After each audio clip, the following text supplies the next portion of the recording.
What's happening, people? Dan Lawless here, and as it is January, I'm back with a transfer update. Going to be looking at some of the main transfer stories making the rounds today, and obviously wishing you all a happy new year, and very happy Hammers obviously still after that 4-0 win over Bournemouth. But let's see if we can, build obviously the squad, the team, even the first starting 11, we need to strengthen.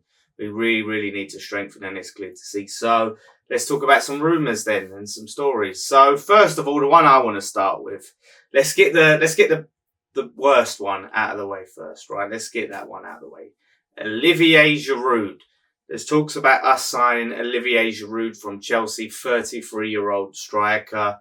Maybe 2 seasons ago, if you would have said, right, West Ham for Olivier Giroud. And I think I did. I probably did talk about it. I was like all over it. All over Olivier Giroud 2 seasons ago. Now, no thank you. This is definitely not the way we need to be, the direction we need to be going in. It's talking about, a free transfer for him. As far as I'm concerned, aware, he's still under contract to Chelsea. So I don't know whether it's a thing they'd release him or what. As far as I know, he's still contract. I don't know how it's free. But he's going to be on massive wages, over 100 grand a week. Because there was talk about us signing him, right, as a way to give competition to LA.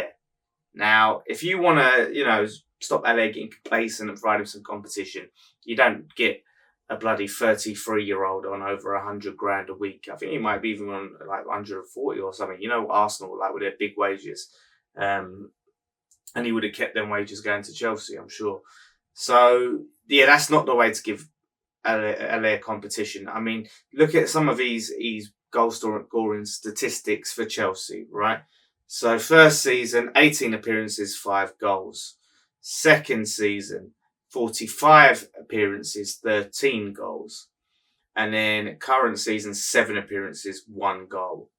And that's Chelsea, who are a better side. So I don't know why people think that all of a sudden he's going to be better for West Ham than he is at Chelsea, because overall, they've just got a better team.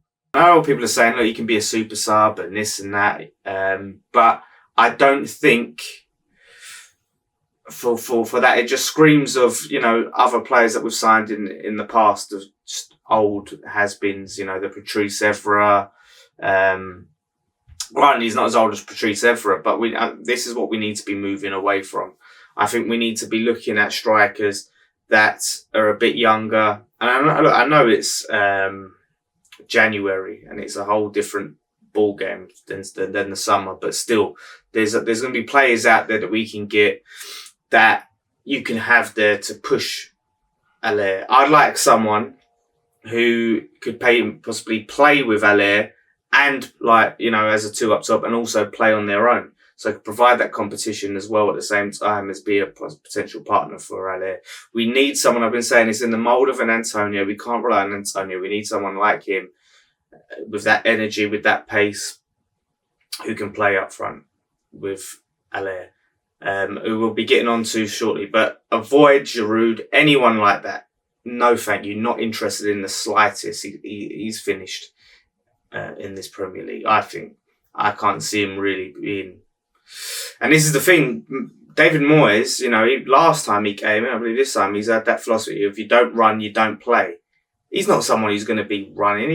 I can't see him having the energy to be able to run, endlessly and chase balls down and get himself into positions. He's going to be a target man.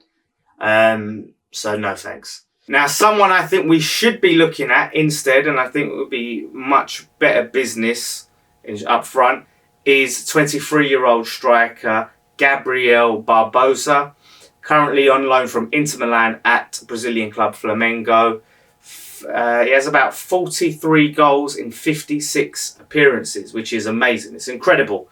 Obviously, I'm going to put the little asterisk out there next to it that it is the Brazilian league, not the same as the Premier League, but still a lot of quality players out there. And if you're banging in them that amount of goals, I think you've got something to offer. Now, I'm not going to stand here and lie and say, oh yeah, I watched him play. I watched the Brazilian league all the time. No, I ain't got time for that. I do what everyone does. You do your research. And from what I've seen, he looks exactly what I said we need. That energy, that pace, the ability to carry the ball. Someone who could play as a strike partner and potentially, by himself. So, and he's 23-year-olds, bags of potential there. There's talks about us possibly getting for maybe about 17 million euros. Flamengo, their valuation and what they can afford is too low for what Inter Milan want. So, I think we should definitely move in for that sort of striker. I think it's got to be better than Giroud. He'll be on less wages. Yes, the transfer fee is going to be higher, but the wages will be lower anyway. And obviously, Giroud probably want to sign in on fee and all of that business. So I'd rather pay the extra money and get the man in. And of course, if the manager wants him, back the manager. If that's who he wants, then back him in the market. So. Finally, another exciting transfer rumour to come out recently is 20-year-old midfielder Gedson Fernandes, or Gedson. I want to say Gedson Fernandes, 20-year-old midfielder from Benfica, who's quite a hot young prospect. He's been linked with Man United, among other big-name clubs, and apparently he's someone we're in for and looking at a potential loan deal. Now, I was looking that... when I was doing my research, I come across that he's got a bloody release clause, right, of £102 million. That's mental. And they'd be looking for, if you was give them a straight up bit of money at this moment in valuation, 50 million. So there is talking about an 18-month loan deal with an option to buy, which I imagine there'd be a hefty loan fee involved. So look, if we give him, obviously Man United's interested. We have got links. Apparently he's got family in London and he's connected with some of the youth players at West Ham. So that could swing in our favour. Like I said, I don't know too much about him. I know everyone's whipping themselves up into a frenzy over him. He has already made appearances for Portugal, which is a really good sign. Obviously they're a great team, and at his age to already make a couple of appearances for Portugal is huge. And could give us that energy and that pace what we need in the midfield.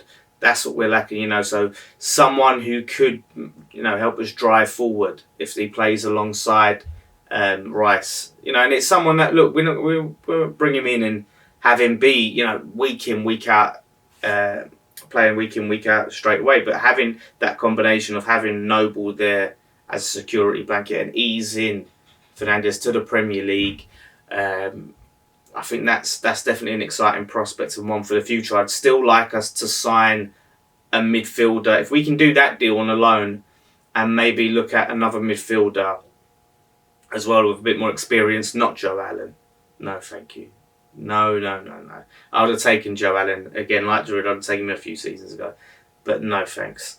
But that's a very, very key area for us, that centre midfield. Very key area that we need to look at, as well as the striker. In terms of players outgoing, the players that we want to get rid of, I think it's going to be very hard to get rid of. Carlos Sanchez, flipping Jack Wilshere, and Roberto. I don't know who is going to buy them off us. So anyway, we'll keep you guys updated. I'm sure the other guys are going to be doing some transfer updates. We've got Gillingham next, so Scott should be about with a preview. I'll double check if it's Scott or if it's me. If he needs me to step in, he's got stuff going on. And then just look out for the Gillingham stuff, fan cams, all of that business. One thing left to say: come on, you Irons.